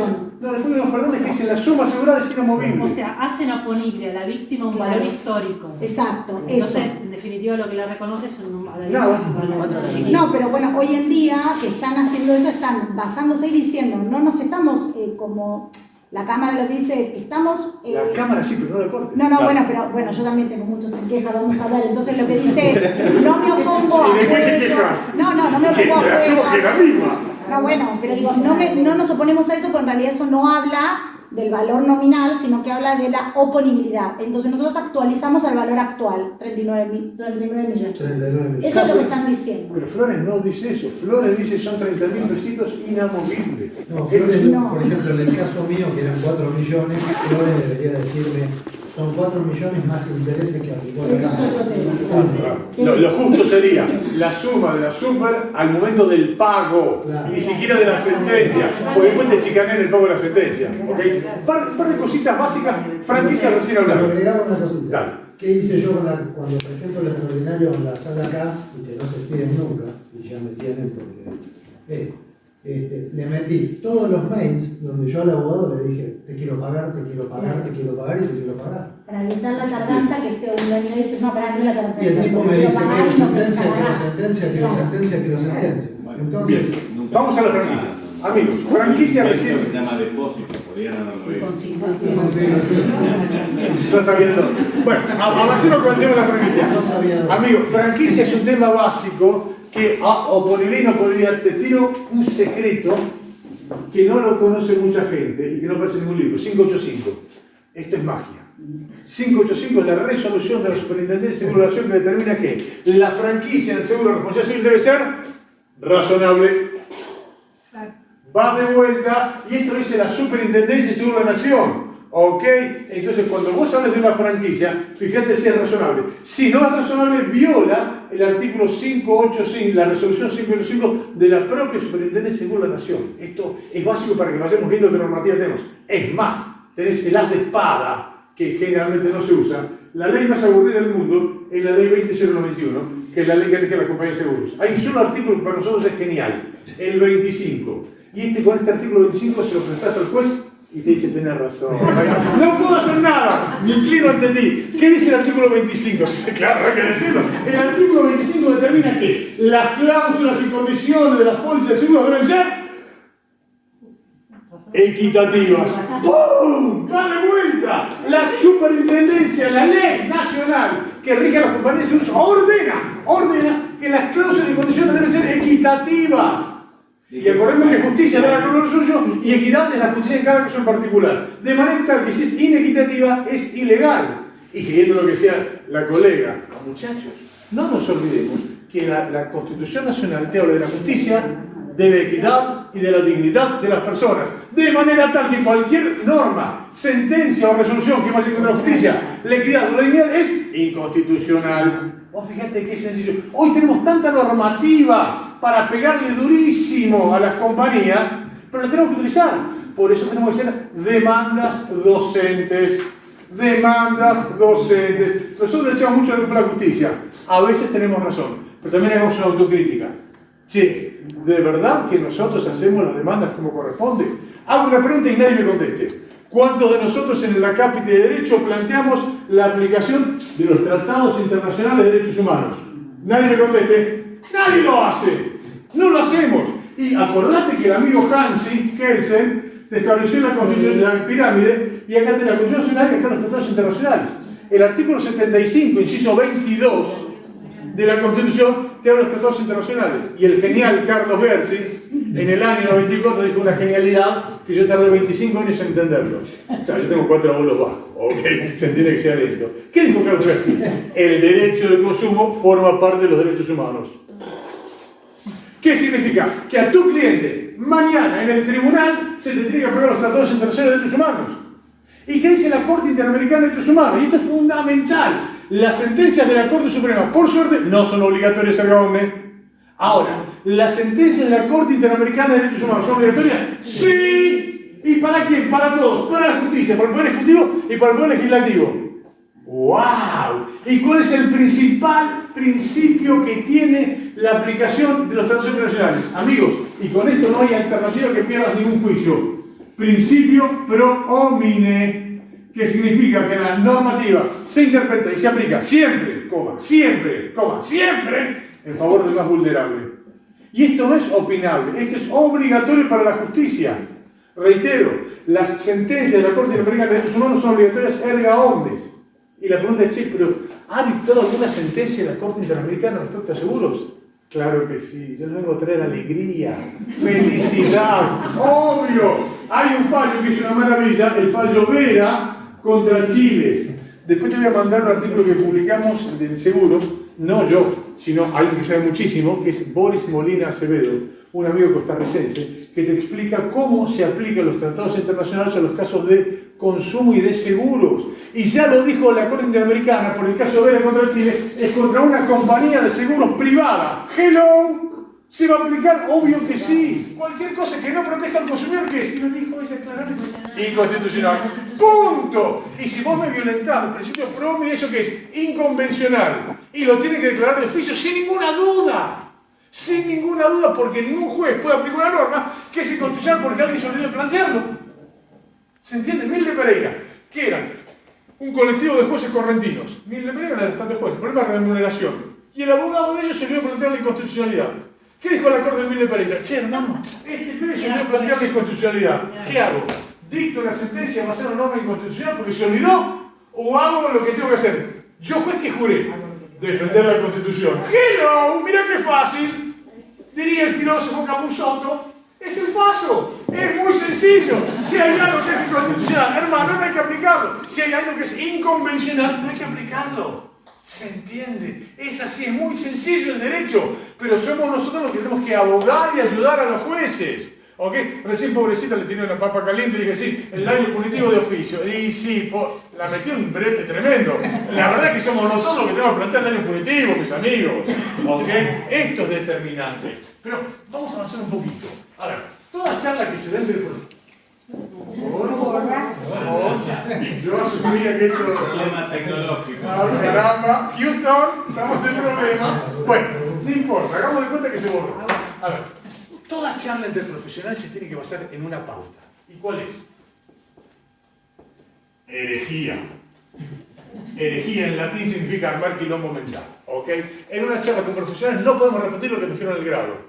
No, ¿por qué? Porque en el grado todos sabemos que nos mintieron. Éramos chiquitos, bueno, y yo, pero sabemos que eran todas cosas falsas como campeones. ¿Ok? Entonces, hoy tenemos como profesionales ver la realidad. Entonces, primeras cuestiones que tenemos que hacer. No vamos a tener tiempo de hablar de esto, pero uno, amigos, el que no avance en neurociencia, larga la profesión. Dos, el que no sepa inteligencia artificial, suicidate. No hay alternativa. No hay posibilidad de avanzar en la profesión. Porque ya en Argentina tenemos, te lo tiro como onda, el mejor sistema de dictado de justicia a través de algoritmos inteligentes creado en la Facultad de Derecho de la Universidad de Buenos Aires por un colega, un genio, que es la mezcla de Messi y Maradona, Juan Corbalán, que hizo el sistema Prometea para el dictado de sentencia a través de algoritmos inteligentes. Pregunta, ¿deberemos hablar de inteligencia artificial? Obviamente que sí. Ok, pero avancemos. Neurociencias. Y la neurociencia nos explica un montón de cosas. A ver, ¿a vos qué te dijeron? La toma de decisiones son racionales. Y nosotros, que éramos buenos, chiquitos, decíamos, ¿será verdad? ¿Qué nos dice hoy la ciencia? No. ¿Cómo? No. Un genio, Daniel Kahneman, premio Nobel de Economía. Si era premio Nobel de Economía para la profesión, obviamente era psicólogo. ¿Cómo psicólogo? En una economía. ¿Qué pasó? Le pegó la base de la economía tradicional. A vos te mintieron y te dijeron que toda toma de decisiones es racional. No. ¿Qué te dice Kahneman? Sistema 1 y sistema 2. Sistema 1 es rápido, automático, veloz, emocional. Sistema 2, lento, meditado, analítico, pensado. Pregunta, colega, la toma de decisiones con el sistema 2 racional, ¿cuánto es? 5%.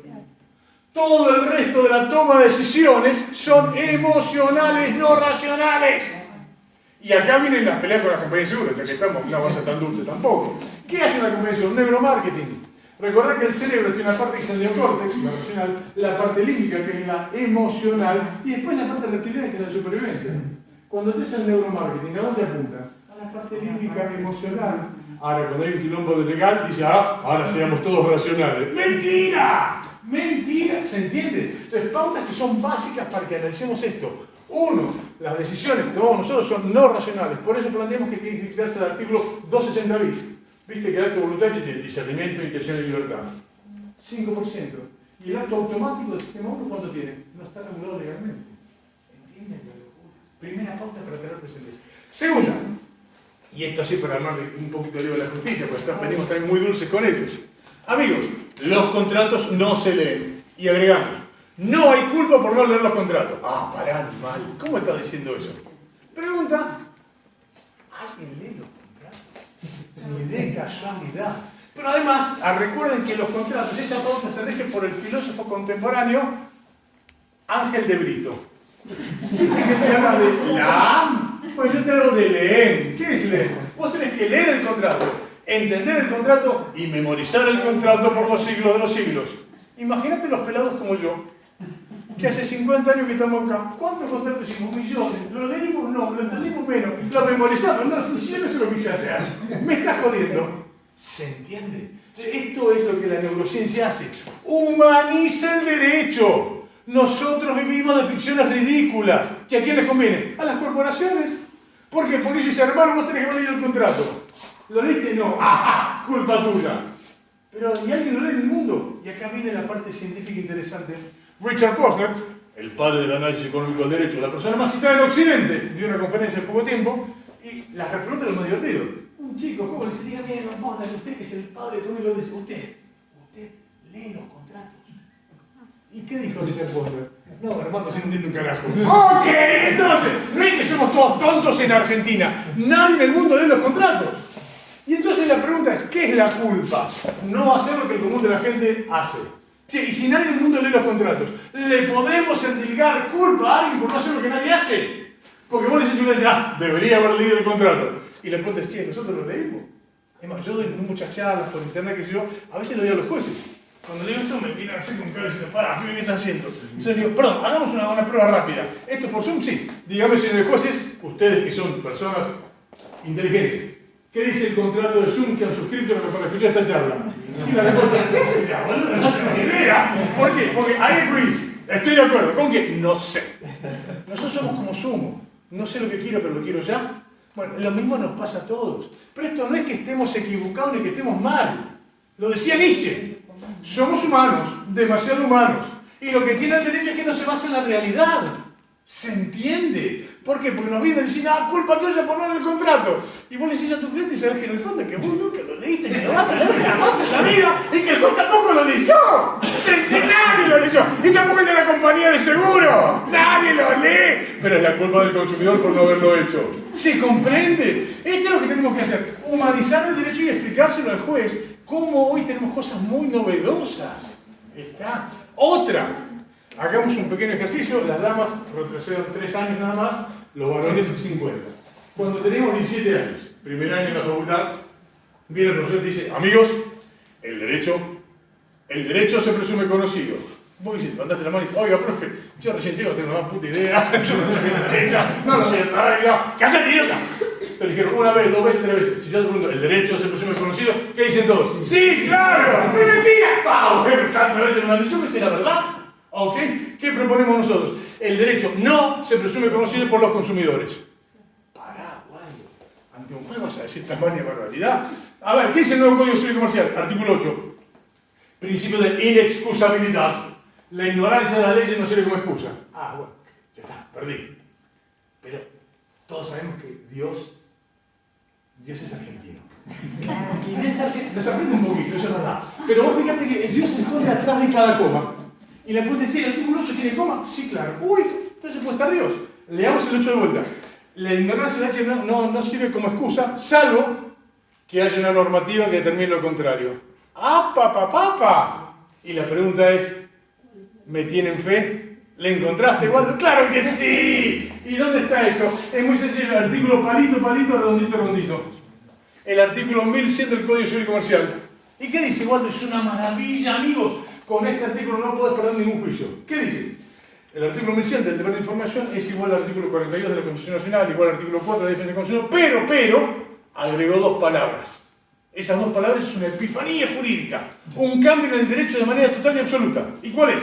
Dice, la empresa debe informar al asegurado toda circunstancia relevante. Hello. Y acá viene la pregunta, colegas. ¿El derecho será una circunstancia relevante? Joder que sí. Muy bien. Entonces estamos claros que está la empresa que tiene que informar todas las circunstancias relevantes, le hace derecho y que generalmente no lo hace. Y acá sí planteo una cosa que, esto creo que es de las pocas cosas importantes que voy a decir. Colegas, ¿cuál es la sanción para una empresa cuando no cumple con el deber de información? ¿Qué dicen los libros? La sanción es... ¿Cómo? La sanción es... No hay. ¡Me estás jodiendo! El derecho de informar, el deber de información es la culpa del derecho de consumo y no tiene sanciones. ¿Cuál es nuestra propuesta? Mirá que sencilla y que es fácil. Les voy a mandar un artículo que escribí de esto. La sanción por el incumplimiento del deber de información es que, en forma automática, no se van a aplicar en perjuicio del consumidor aquellas cosas que se deben haber informado y no se informaron. Va de vuelta. La sanción automática para cuando la empresa no cumple con el deber de información es que no se van a aplicar en perjuicio del consumidor aquello que se debe haber informado y no se informó. Y ahora sí volvemos al derecho. Sí, ¿me tendría que informar el derecho? Sí, ¿me informaste? No. Ya está. Hello. Felices los 4. ¿Qué va a aplicar? Entonces, se van a aplicar las normas que favorezcan al consumidor, pero no las que los perjudiquen. Los amigos que son de compañía seguro deciden. Con una mano en el corazón. Sí. Pregúntale a tu mamá, mamá, ¿qué es la reticencia? Mamá, ¿qué es la prolaucha? Perdón, la prorrata. Nadie tiene la más pálida idea, ¿ok? Pero cuando vamos a juicio, ¡ajá! Usted ha incurrido en prorrata. Y el tipo, ¿dónde está la laucha? No entendí de qué se trata. ¿Se entiende? Y ya la jurisprudencia está empezando a tomar esto en distintas cosas. En provincia de Buenos Aires, fallo Colombato. Un productor de seguro le hace un seguro al señor Colombato, le hace un seguro, al tipo se quema la casa. ¿Ok? Llega la compañía de seguros, que no voy a decir el nombre, que es Provincia de Seguros, y le dice, hermano, lo lamento en el alma, pero tú tienes prolaucha. Ergo, te voy a pagar 4 caramelos. Y Colombato dice, pero yo no entiendo nada de qué es la prorrata. Pero el productor no me lo explicó. Es tu problema. ¿Ok? ¿Qué dijo la justicia? Lo trae como testigo al productor. Dice, señor productor, ¿qué es la prorrata? El productor dice, ¿le puedo decir la verdad? Y sí, hermano, no sé lo que es la prorrata. Y siempre me digo, pero si yo tuve suerte que no hubo siniestro, nunca pasó nada. ¿Ok? ¿Se entiende la locura? Entonces, ¿qué dijo la jurisprudencia con toda lógica? Perdón, hermano, este pibe es el consumidor, sí, ustedes son los profesionales, sí, bancátela. Y acá vienen las consecuencias importantísimas. Pregunta, ¿es responsable la compañía de seguros por los incumplimientos del productor de seguros? ¡Sí, claro! Sin ninguna duda, porque forma parte de la cadena de comercialización. ¿Se entiende? Vos fíjate la trascendencia de esto, pero más allá todavía. Pero Osvaldo, un segundo. Hoy es el día del productor asesor. Sí. Bien, claro. ¡Bien ahí! Sí, ¿Cómo explicamos? mi santa madre de 30 años y yo 15. Así que estuve del otro lado del mostrador, sí. Es más, con la diosa de mi novia que me acompaña en todos lados, también me dicen liquidador de siniestros.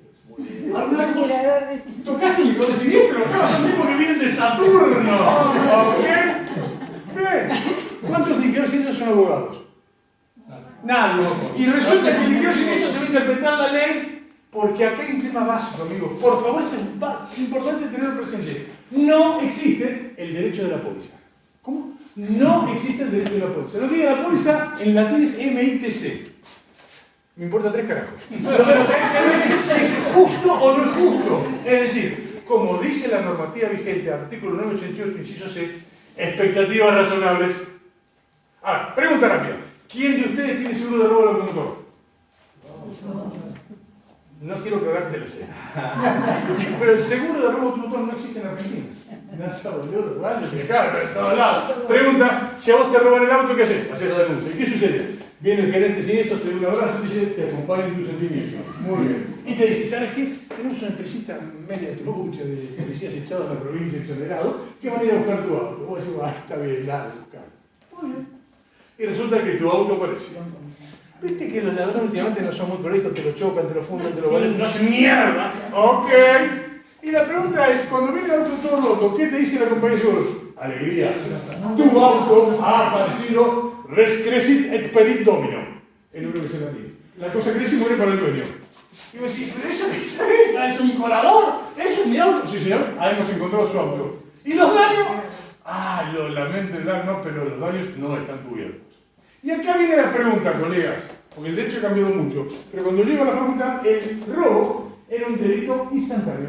Cuando venía el señor ladrón y decía, señor, deme su automotor, ya estaba el robo. ¿Sigue así? Sí. Muy bien. ¿Y la póliza qué te cubre? El robo. Pero acá pasa lo que ya alertaba Carlos Gersi. Carlos Gersi decía, el siglo XXI se caracteriza por el traslado del riesgo al consumidor. Entonces, como la compañía de seguros no quiere bancarse el riesgo de qué hace el ladrón con el auto, que lo rompe, lo funde, lo valía, lo suena todo, ¿a quién le trasladan el riesgo? Adivina, a ustedes. Por tanto, vos no tenés cobertura de robo automotor, tenés cobertura de no aparición con vida del automotor. ¿Se entiende la locura? ¿Los están estafando? Sí. Perdón, si a mí se compresa el robo, ¿me están mirando de la información? Claro que sí, claro que es para que vayamos viendo nuevos principios. Otro que había implementado acá. Sí, en caso de conflicto entre ley especial y ley general, ¿cuál tiene preeminencia? La especial, que es toda la gente seria. Con Gaby tenemos 3 nietas, que están en la edad que dices, hola, ¿cómo te va? ¿Por qué? A todos te preguntan por qué. Preguntan, ¿por qué la ley especial tiene preeminencia sobre la ley general? ¿Qué dice la normativa al respecto? Cri, cri. Nada. No hay ninguna ley que nada. Ahora, pero la pregunta es al revés. ¿Hay alguna norma que la ley general tiene permiso especial? Sí, claro. ¿En serio? Claro. Nuestro nuevo amigo, el Código Civil y Comercial. ¿En serio? Claro. Leamos los fundamentos. En el tema de consumidores, el Código te dice, en el tema de consumidores, el Código Civil es el piso mínimo y núcleo duro para la protección del consumidor. Y te agrega, la ley especial lo podrá mejorar, pero jamás en la vida lo podrá empeorar. Va de vuelta. Por eso es que hoy el derecho es concéntrico. ¿Ok? Constitución Nacional, piso mínimo del Código Civil Comercial y después las leyes especiales. Pero va de vuelta. La ley te dice, el Código Civil, que el Código Civil en el tema de consumidores es el piso mínimo y núcleo duro. La ley especial te lo puede mejorar, pero nunca te lo puede empeorar. Y por si hubiera alguna duda, te pone en el párrafo siguiente. ¿Cuál es la relación jerárquica normativa en el derecho positivo argentino? 1. Constitución Nacional. Al ladito, los principios de consumidor del Código Civil y Comercial. Y tercero, último, abajo, en la B, como River, las leyes especiales. Ok, va de vuelta. 1, Constitución. 2, los principios de consumidor del Código Civil y Comercial. Y tercero, abajo de todo, la ley especial.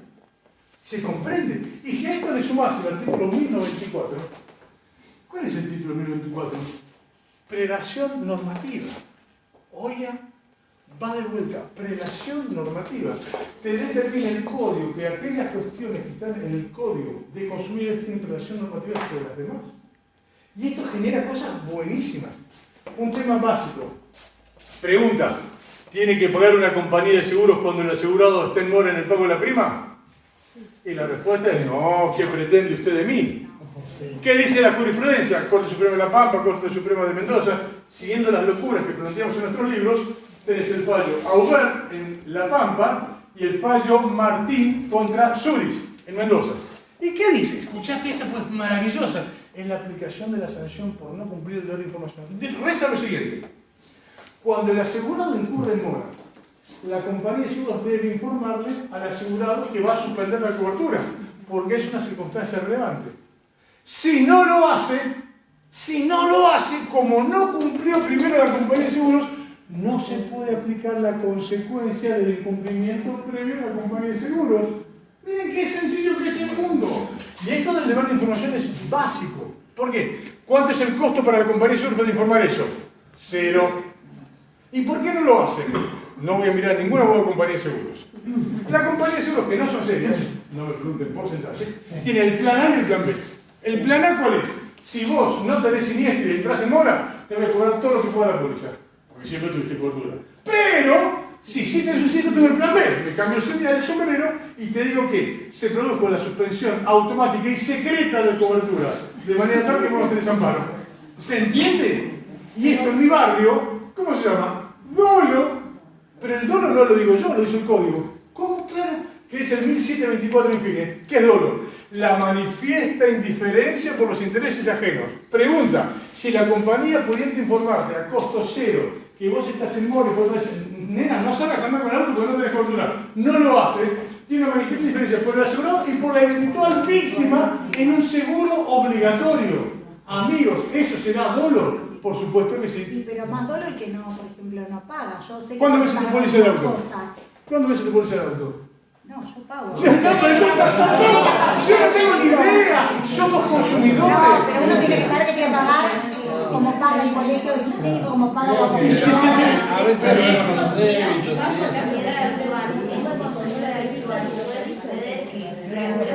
No podemos decir que es un incumplimiento porque rigurosamente ha pagado una póliza 12 meses sin incurrir en mora y por un mes que no la ha pagado o no la ha Pero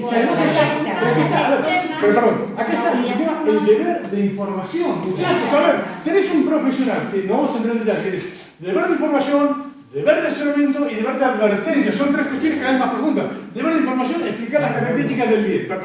El deber de asesoramiento, decir si eso que te vende te sirve o no te sirve. Y el deber de advertencia es alertarte que lo que están vendiendo no te va a producir un perjuicio. Y la pregunta es, si la compañía te puede advertir, alertar, 1.710 precio y comercial, a costo 0, que no pagaste la prima y no lo hace, ¿no está incurriendo en dolo? La respuesta es sí. Así que, a ver, entiende un poco la postura.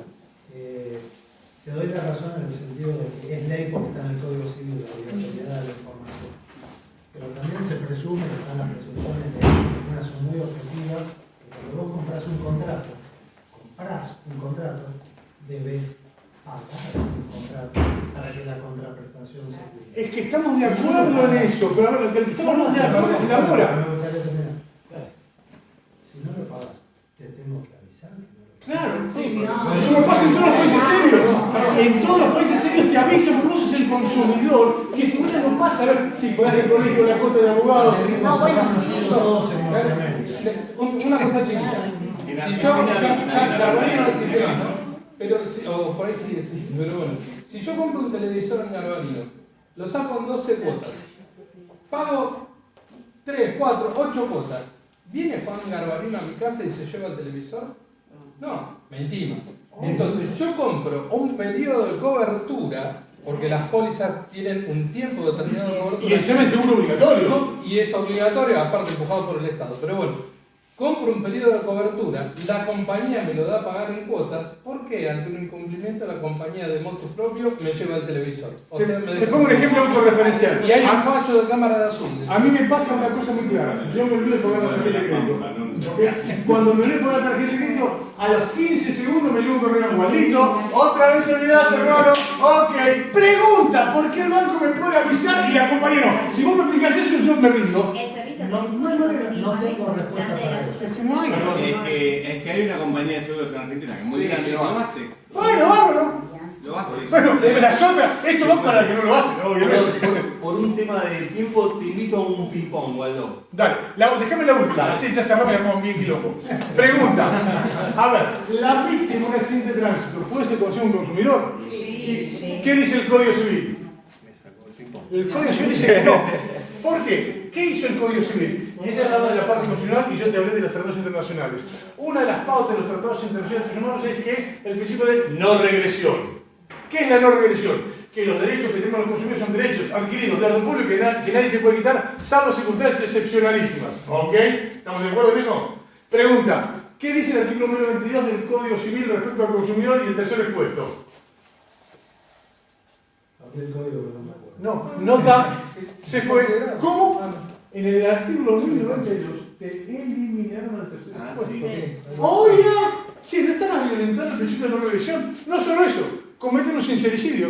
En los fundamentos dicen, hay por allí un abogado que anda diciendo que la víctima de es un consumidor. Es mi tesis doctoral. Y agregan increíblemente de jurisprudencia que está dando bola en primer. Como consecuencia, nos vamos a la obligación de eliminar al tercer expuesto.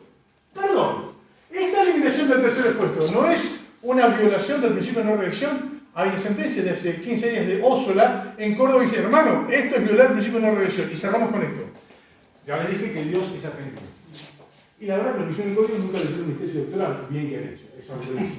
Pero ¿qué decimos nosotros?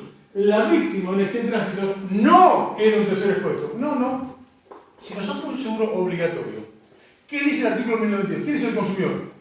El beneficiario directo como destinatario final. Y te hago una pregunta sencilla e íntima. Che, ¿quién carajo es el beneficiario directo como destinatario final en un seguro obligatorio? ¡La víctima! Es el paso, es facilísimo. Y acá es donde vienen todas las consecuencias de que la víctima es un consumidor. En la parte procesal, proceso abreviado, proceso gratuito, cargas probatorias dinámicas, cláusulas abusivas, acción directa autónoma. Y en la parte de fondo hay un montón, pero la que más nos interesa es la de la colega. Daño punitivo, que es la madre de todas las batallas. Reitero, y con esto cerramos. ¿Por qué en Estados Unidos y en Europa las compañías solo pagan de manera inmediata y acá no? Sencillo, análisis económico del derecho. La perversa incumplimiento les produce ganancia a las compañías de seguros. ¿O vos te crees que este análisis no lo hacen? Obviamente que sí. Entonces cerramos con esto. Amigos, ya hay muchísima jurisprudencia, después te voy a mandar el artículo, con todas las salas civiles de Capital Federal que ya han dicho que la víctima es un consumidor. Apoyémonos en eso para tratar de seguir avanzando con esto. Y con eso lo vas a lograr, poder aplicar daño punitivo. Y ahí sí vas a ver cómo la compañía dice, ah caramba, ¿te diste cuenta? A vos te va. Amigos, muchas gracias.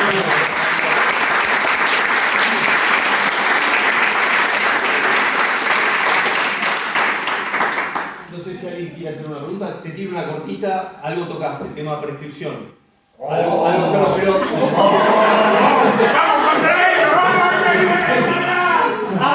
De vuelta, hablando de violación flagrante del principio de no regresión, el Código Civil y Comercial. ¿Cómo? Pregunta, colegas. ¿Cuánto es el plazo de prescripción que tiene el consumidor en la ley de defensa del consumidor? La cantidad de años es... ¿Cómo? Nos borraron el plazo de prescripción de 3 años. ¿Qué pasó al día siguiente? Salieron todos los doctrinarios de compañías de seguros a decir, claro, porque en mi tesis doctoral yo que decía, la prescripción de seguros es 1 año, la defensa del consumidor 3 años. En la seguridad del consumidor, sí, 3 años. Y la jurisprudencia empezó a bola. ¿Ok? ¿Qué dijeron los compañeros? Esto no es para mí, esto está pagando, no me onda. Entonces, ¿qué hicieron? Eliminaron el plazo de 3 años. Lo borraron. ¿Ok? Al día siguiente salieron todos los 3 compañías de seguros a decir, hemos vuelto a las fuentes, ahora la prescripción es de 1 año. Yo ese día llamé a la ley, hola muchachos, tengo un artículo. ¿Cuál es, Waldo? ¿Cómo se llama? Quiero retruco, quiero vale 4. No, Leo, pará. Ok, poner la prescripción del seguro del consumidor es de 5 años. ¿Cómo hacer 5 años, estúpido? Si la ley especial dice que es 1.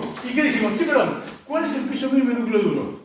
Si el artículo 2560 establece que el plazo genérico es de 5 años, la pregunta es, si ese es el piso mínimo y núcleo duro, ¿el plazo de 1 año de la ley de seguro me estará rompiendo este piso mínimo? Sí, claro. Entonces, ¿cuál tengo que aplicar? El que más beneficia al consumidor. ¿Y cuál es el plazo? 5 años. Por eso ya tenemos muchísimas jurisprudencias, incluso la Corte Suprema de Mendoza y la de Tucumán, que están diciendo que el seguro, el asegurado tiene 5 años para reclamar.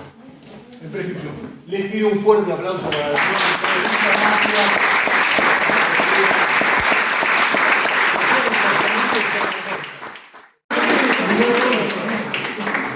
Vení con fuerza porque Pesa. son 3 Porque tomos. son todas las ideas de Waldo juntas. A ver, si llegás a tener insomnio, lees esto y en 30 segundos te dormís como una camioneta. O si no, alguien te lo pega en la cabeza. Te desmaya. Ay, sí, está emocionada. Es más, vos fíjate, con esto cierro. Deber de información. La compañía rigurosamente no lo cumple porque te da la póliza por escrito que nadie lee. Cuando hice este libro aburridísimo, me llaman de ahí, che, Guardo, te faltan los videos. Digo, no, hermano, que es un aburrido libro seguro. No, video. ¿Cómo video? Sí, sencillo.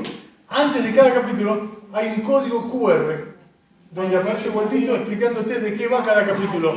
Pregunta, si un aburrido libro de seguro puede tener código QR, ¿no lo podría tener tu póliza de seguro si realmente te quiere informar? ¡Adivina! ¡Claro que sí! ¡Obvio! Así que bueno, esto es tuyo. Un placer, Linda. Sí, Gracias por venir. y el otro ejemplar es para el colegio y que va a quedar acá en la biblioteca. Bueno, Así que- una foto del momento.